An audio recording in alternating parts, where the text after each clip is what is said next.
Joe in St. Louis is on the Spiegel and Parkins show. Go ahead, Joe. Hey man, I don't know. I feel like we gave up a lot for this guy. It's kind of ironic, our Cubs are in Boston of all places, and I guess you have to hope that this Trubisky guy is the next Brady. I mean, kind of a diamond in the rough kind of thing. I don't know. It seems like a reach.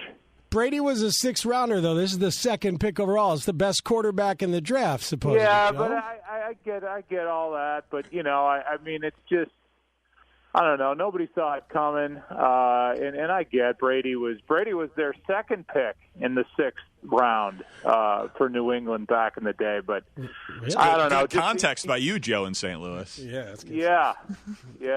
I mean, I just think it's ironic, with our Cubs up here in Boston. I'm actually calling you, looking at the Charles River right now. It's kind of crazy. Oh, so Joe in St. Louis is in Boston. Hold on. Joe in St. Louis and our Cubs and our Bears, but you're in Boston.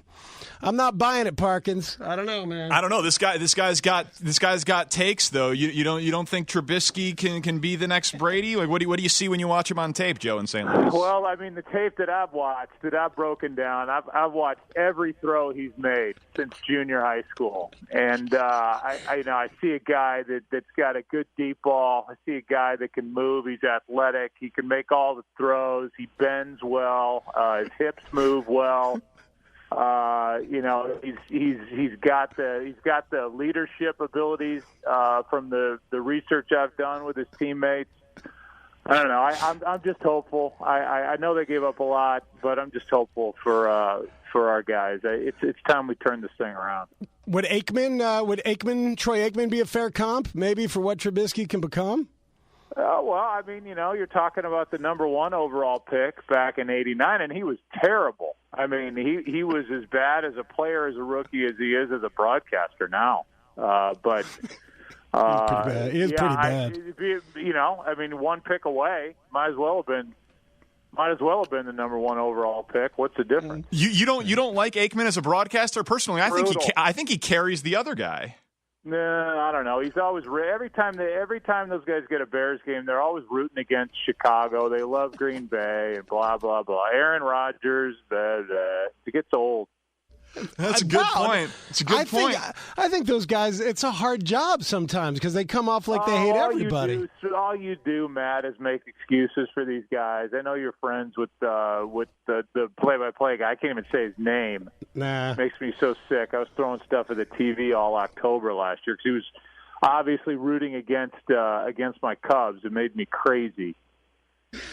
Yeah, well, I don't mean to make excuses. I just try to be even-handed with this stuff, But yeah, whatever. I mean, you're not a Chicago guy.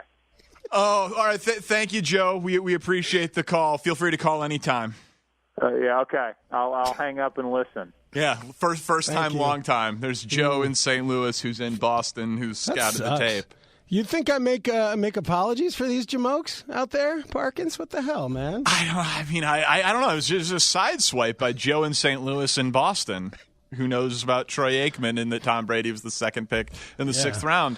Text line, this guy is a meatball idiot. I agree.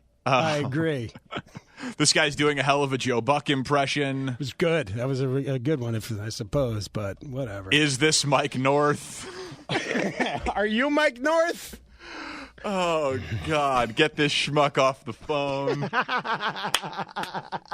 It was really nice of him to be listening and to call in like that, to offer his thoughts, Joe in St. Louis and Boston. It's one of the more polarizing callers I think we've had. Yeah, right? Yeah. I think so. It's pretty amazing that he could be in St. Louis and yet look out at the Charles River and have such strong thoughts on Troy Aikman as well. It was a versatile phone caller to the Spiegel and Parkins show the day after Mitch Trubisky was taken. Let's just keep rolling. Let's take some more, Danny.